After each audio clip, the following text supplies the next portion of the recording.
Kátia, começou ali uma discussãozinha de trânsito, podia entrar, não podia entrar. De repente... Entra onde?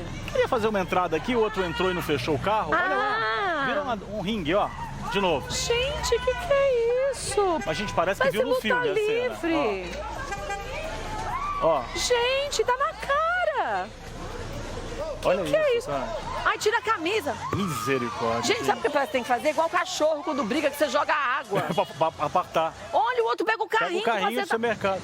Mas você reparou que pra variar a turma filmando, eu não vi ninguém lá, não deixa disso, você viu? Não, eu vi duas moças.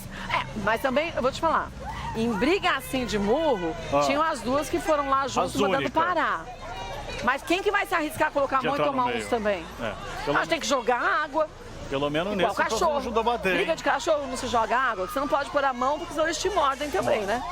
Olha isso. Por que as pessoas estão assim, será? Não sei, vamos perguntar pro doutor Leandro. Doutor Leandro Teles, menino, o que está acontecendo com as pessoas? Parece que o desequilíbrio emocional está tomando conta. Isso é causa da pandemia ou as pessoas já tinham uma certa tendência a esse tipo de atitude? Oi, Kátia, espero que esteja me ouvindo aí com clareza. Ah, agora tá ótimo.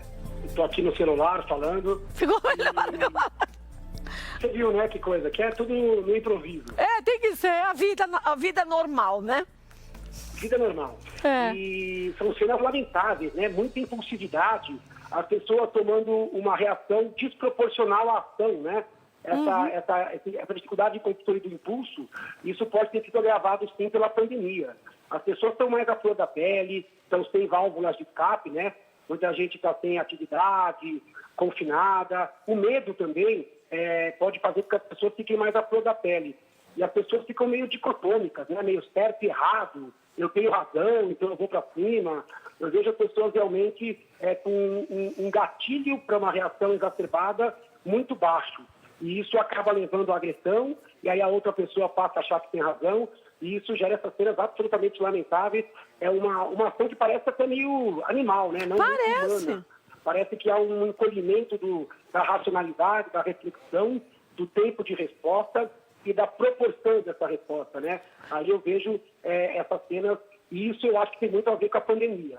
As pessoas respondem de forma diferente ao estresse, e algumas ficam muito à flor da pele e acabam ampliando esse seu perfil mais agressivo, né? E isso realmente não ajuda em absolutamente nada nessa socialização e nessa fase também, que a gente precisa ter um comportamento coletivo com muito mais parcimônia, flexibilidade e pensamento muito mais comunitário, né? É verdade. Agora, deixa eu lhe perguntar uma coisa. Isso pode acontecer da pessoa chegar num grau extremo como esse. Quando ela já é nervosa, já é esquentadinha, vamos dizer assim, aí depois de uma pandemia, de uma pressão dessa toda, enfim, dessa mudança total de hábitos, ela pode atingir isso, ou uma pessoa calma, serena e pacata, de repente, tem uma situação como essa?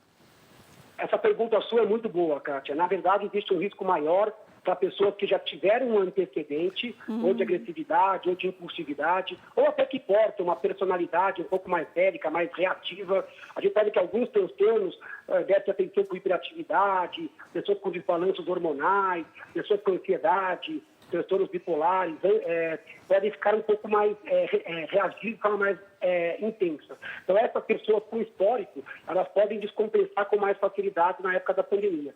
Agora, pode acontecer também de alguém sem nenhum histórico. Às vezes a pessoa sempre calma, sempre tranquila, pode ser que a pandemia tenha levado essa pessoa ao limite dela. E ela pode, pela primeira vez, mostrar uma reação acima da média. Então isso pode acontecer, principalmente para quem está privado de sono, para quem está compulsivo com alguma substância, para quem já vem segurando uma série de questões, medo, sofrimento, tem a questão sanitária, tem a questão política, tem a questão financeira. Então, pessoas que nunca tiveram nada, às vezes até que tem um padrão de calma, podem, pelo momento, também mostrar uma agressão. E, às vezes, você não tem esse sinal de aviso. Não tem, Na maioria dos casos, tem. Então, é importante perceber a mudança do tom e do comportamento. Mas, às vezes, você pode ter esse dia de fúria, como a gente fala, entre aspas, do nada, mesmo para quem não tinha esse histórico. Mas que sintomas que a gente pode perceber, até para a gente conseguir buscar ajuda, para a gente perceber na gente? Quer dizer, você falou de hiperatividade. Eu sou hiperativa, mas eu acho, ó, essa imagem do hotel que também é outro momento terrível, mas a gente reconhece que a gente é hiperativo, que você tem que fazer, a gente tem que se movimentar, tem que gastar energia. Mas você fica atento aos sinais do seu corpo. Nesses casos de desequilíbrio, como desse rapaz, que sinais que esse corpo pode ter passado para ele que ele não absorveu, não percebeu? Outra pergunta muito boa, né? Você tem que perceber sempre se o seu comportamento, mesmo nas pequenas decisões do dia a dia, se ele é um comportamento racional. Não é só discutir se você está certo ou errado.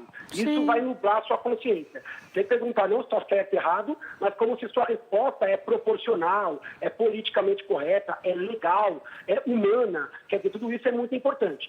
Se você tiver já com sintomas de ansiedade, por exemplo, transpiração, taquicardia, perdendo noites de sono, se o tom na sua casa já está elevado, se você percebe que você toma umas condutas e depois se arrepende, tem pessoas que desenvolvem compra compulsiva, ou que falam de uma família adequada e depois se arrependem e começam a ter que se desculpar com as pessoas. Então você tem que olhar o seu comportamento. A gente sempre pensa que o agressor é o outro, né? E aí você fez um exercício muito interessante, pensando que o agressor pode ser a gente. É a gente que pode estar desestabilizando o ambiente da nossa casa. Cuidado com as influências que você recebe, com o bombardeio de notícias que você recebe e com o impacto que isso traz na sua rotina de vida. Então é muito importante tomar cuidado. E diante de uma situação dessa, saber reconhecer a culpa, saber voltar, pedir desculpa e aprender para colocar numa proporção maior. Ter razão é uma das questões, mas a resposta ela tem que ser sempre uma dosimetria, tem que ser sempre proporcional. Você não pode, por ter razão ou achar que tem razão, que eu posso fazer tudo, né? Resposta absolutamente extensiva. Agora, e saber o momento certo de buscar uma ajuda médica, né? Porque se a gente vê que a gente está saindo do controle, você está até se segurando, mas você vê que aquilo está fora do que é o seu normal, busque uma ajuda profissional, né, doutor Leandro? Quanto antes a gente buscar isso, mais a gente aprende a prestar atenção nos nossos sinais do corpo, né? Fundamental. O médico pode ajudar no diagnóstico, no enfrentamento, o psicólogo pode ajudar bastante, e mesmo pessoas que você tem confiança. Todo mundo tem alguém que confia, que é mais tranquilo, abre o coração, até para poder que a pessoa de fora também ajude a avaliar se o seu comportamento, a sua percepção, se ela está proporcional. Não existe problema nenhum de você buscar ajuda e ser ajudado.